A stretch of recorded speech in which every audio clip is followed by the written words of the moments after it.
Welcome back to another video. You join me today inside of Oscar's bar this time. In the last video I got a firm erection. In the last video I firmly extended my bar erection. In the last video I firmly erected the extension of my bar just in time before the thunderstorms hit. And boy did those thunderstorms hit.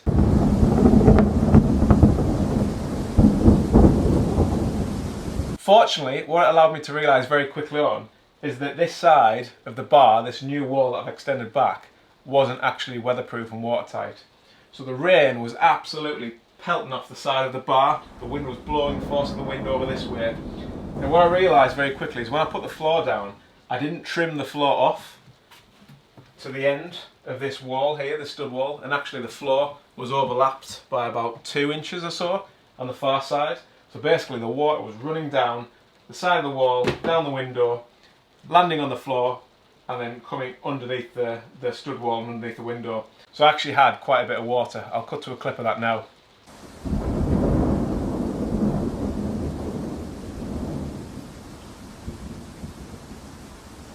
I'm pleased that that happened when it did, because had it not rained that night and had it not forced the water this way, I'd have probably totally forgot about that floor being extended by a couple of inches.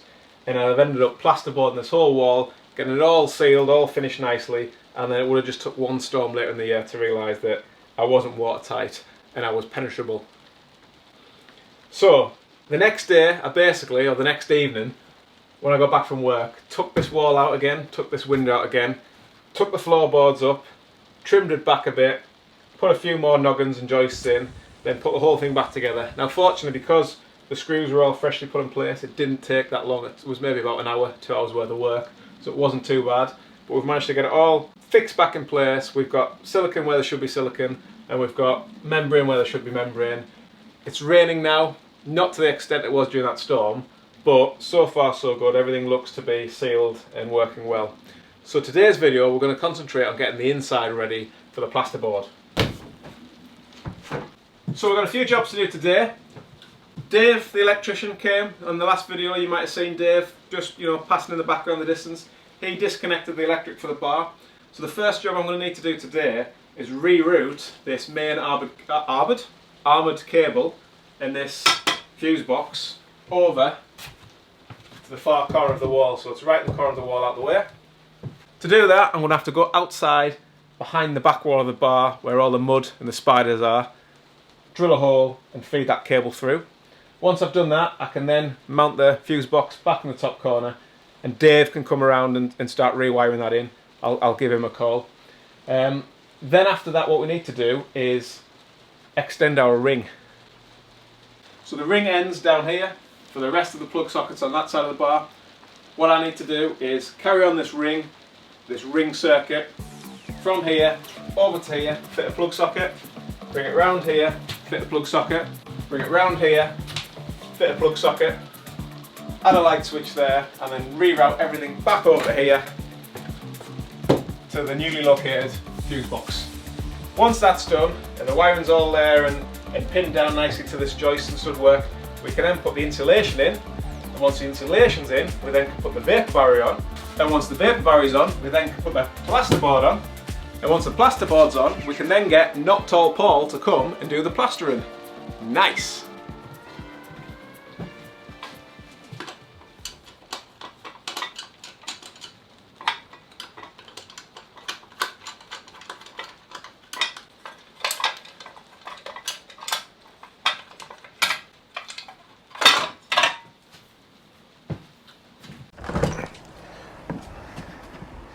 Alright, first job.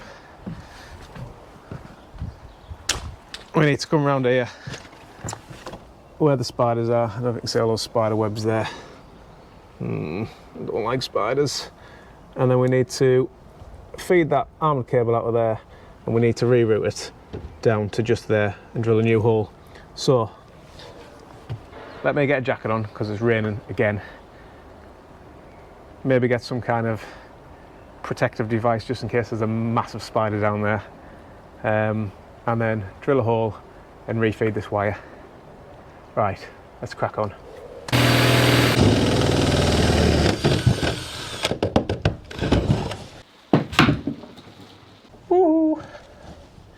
Right, let's go and shove my leg through this hole.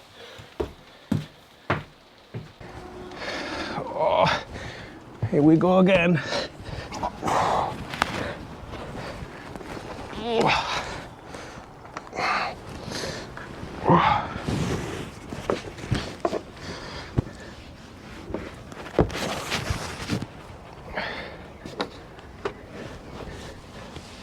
Right guys, so here's our hole, just through there. Spider as well.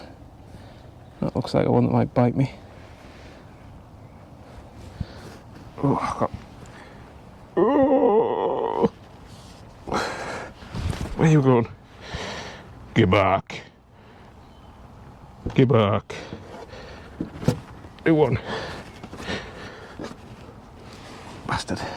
Right, so here's my hole. It should be wide enough to get that cable through. It'd have been better drilling from this side, but I want to make sure I was lined up where I need to be to the other side, so not the end of the world, this is hidden anywhere. So we'll just get rid of these raggy bits and then we'll see if we can get that cable fed through. Oh, glory hole.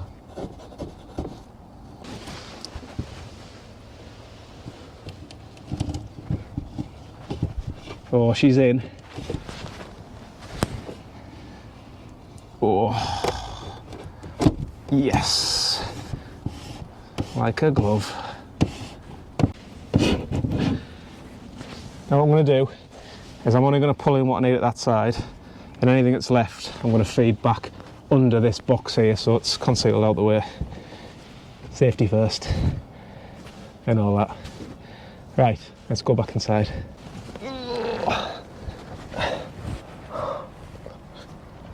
It's like being reborn.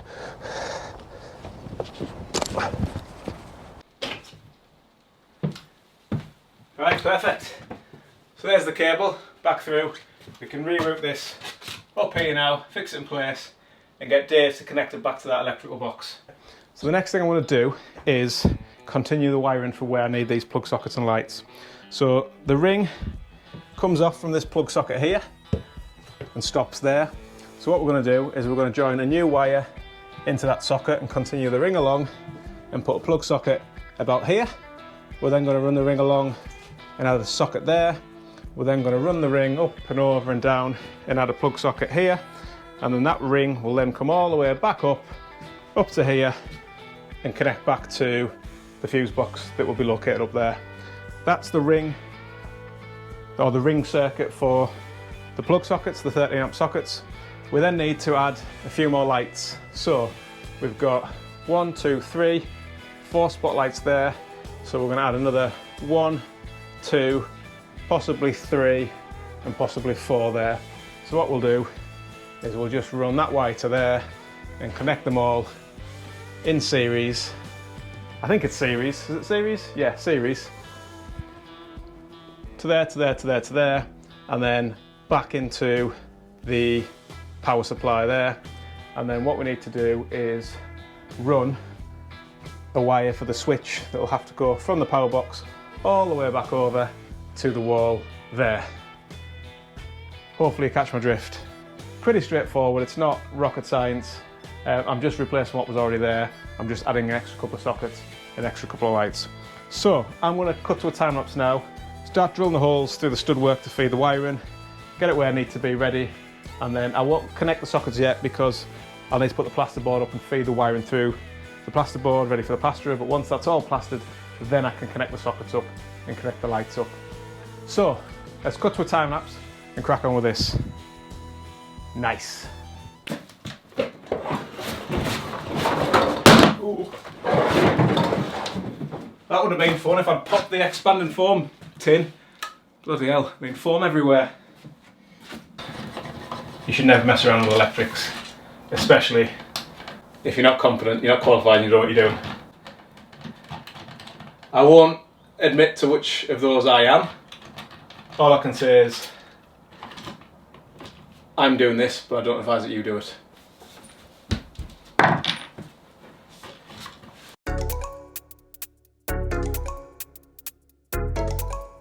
Right guys, so I've just taken the socket off here. Obviously all the electrics are completely disconnected. There's no power running here. So I've just connected and taken out the back box for this socket. You can see this is the end of the ring previously. So we've got this bit of wire here. So I'm just gonna pull this wire out, start the end of my fresh piece, then I can join that ring to that plug socket there and carry on the ring all the way around, back up into that fuse box. So we have a nice complete ring with no cuts or snips or joins anywhere between the wiring other than the plug sockets. So let's do this.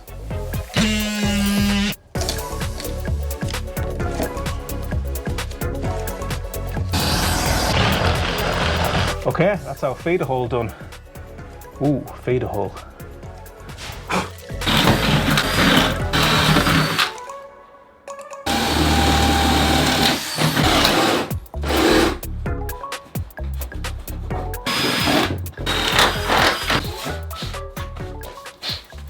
Right, that's all the holes drilled. Now we can run the wires all the way around and feed them back to here.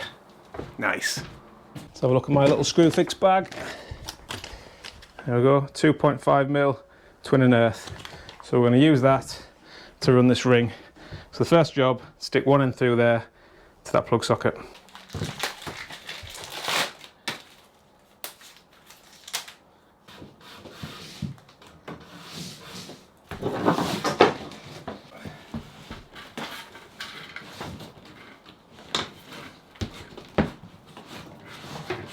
There we go.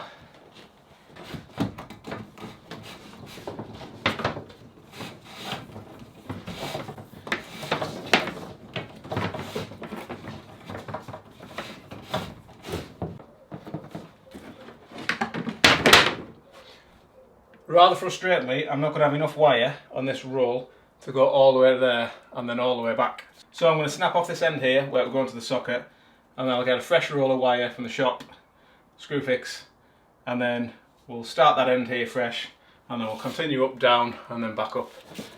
Right, let's go and get some more wire. Right, we're back, and we've got 10 more meters of 2.5mm twin and earth, so we can finish off the last bit of wiring for this circuit ring for the plugs. Right, let's do it.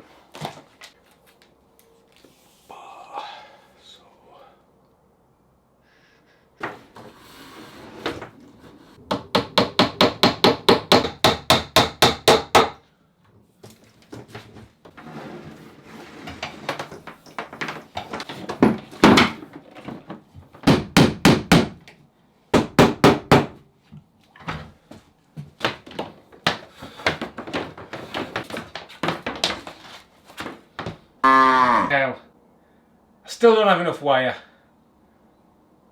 Hemorrhaging money on wire here. I should have just bought a 30mm roll to start with, rather than keep buying 10m lengths or 10m rolls at like twice the price.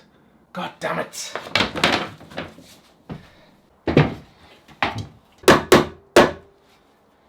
There you go. It's not stunning like a young Burt Reynolds, but it'll do the job.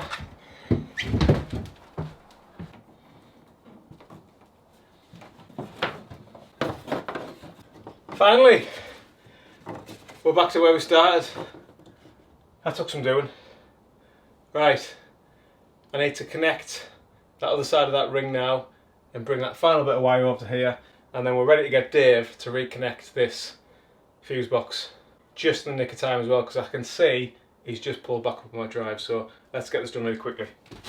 So this is the other end of the ring circuit for the sockets. We just need to join that over into that corner about 2 meters with this little bit of wire we've got remaining. So to do that, I'm going to join these two together. What I've got is some of these Insure push connector clips that are rated for up to 30 amps and several hundred volts, so more than enough what we need for this. And I've also got one of these, what's this called? An Insure box. So basically that's a really well insulated box that you're going to clip both of those connections to there, and that can go up safely out the way. So I'll crack on and do this.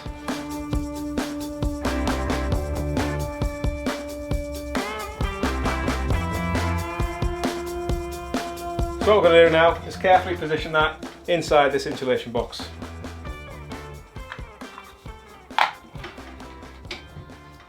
Perfect, so we can screw that onto there, just like a junction box, and then run that wire back over to the fuse box.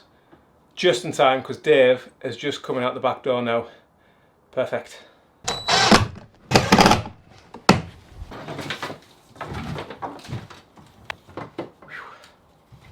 A few moments later. Yeah, no, thanks for that, Dave. Really appreciate it, mate. I mean, to come 3 times in one day at the drop of a hat, I really appreciate it. Couldn't thank you enough. Thanks, buddy. Give my love to the wife and the family, yeah? Cheers, Dave.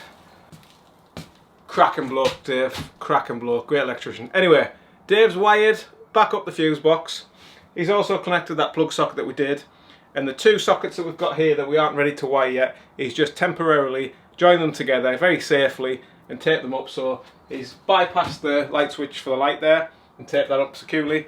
And he's just joined the plug socket that's going to go down there and have the spur socket off. Again, join that just to complete the ring. So we're going to test this together now live. So let me spin you lovely people round here. So fuse box back in, turn it on, sockets on, lights on. Hey, no bang, no sparks. Lights are on. Look at that. Beautiful. So at the moment, to turn the lights off because we haven't got a switch, I'll just use the fuse box just to pop them on and off. Not really going to need them at the moment because it's light. But let me just show you the socket. So if I come down here, let's test the socket out. I'll go Hoover in. Oh yeah! Everything's working. So, I'm going to have a moment to myself with this Hoover and get tidied up. And once I'm tidied up, I'll come back and I'll tell you guys what we're going to do next.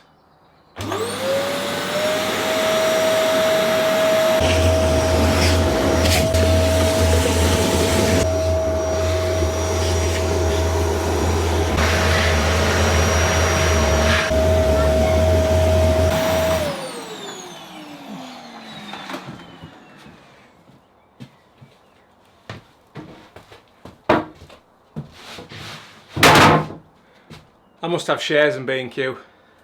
Right, we're getting on nicely today. So, that's the electrics done, the wiring done. The next job is to add some extra braces across the ceiling so we can hang the plasterboard from it. As it stands at the moment, this side of the bar, the old side, has an angled pitch to it. So the joists are running on a slight angle and are about maybe 150mm high at one end than the other.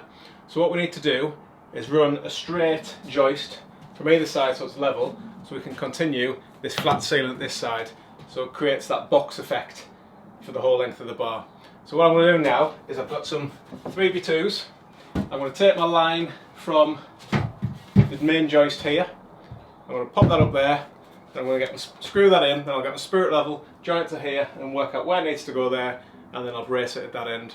Unfortunately, these are 2.4 metre length timbers, and the width of the room is 2.44 metres wide, so I'm 4 centimetres shy, but it wasn't worth buying a 3 metre length piece and spending all that extra money and having all that wasted timber. So we're going to make do with this 2.4 metre length, and we'll just have to put some little noggins at either side and alternate them as we go across. So let's get on with that. Let's take this show on the road. Different day, I'll be bored out my mind. Hometown, love my place, but while I'm in my prime, gotta go get away. Hop a train, cop a flight, and ride. Tonight I gotta break free. My job, those boss be working my nerves. Clock out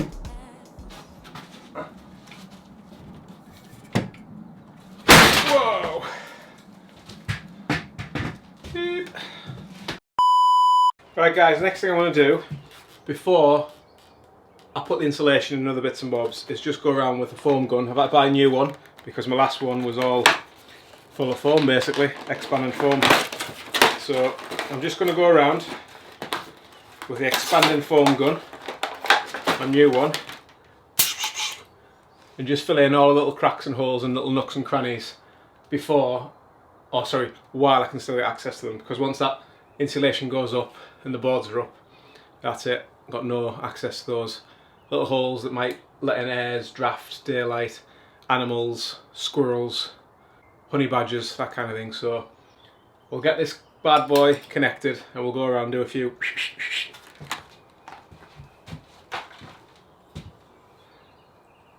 It's getting late in the day now and I can't remember where I've put anything. Here we go, no nonsense, foam. All sorted. There's a few little cracks up there I'm going to fill in, so I'll go up there and I'll do that now.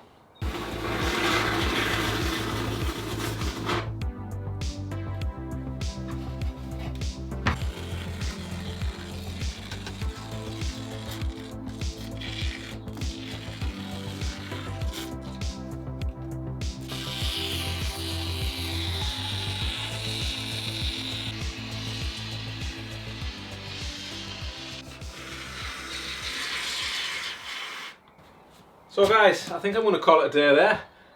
Oh, you have got to be kidding me.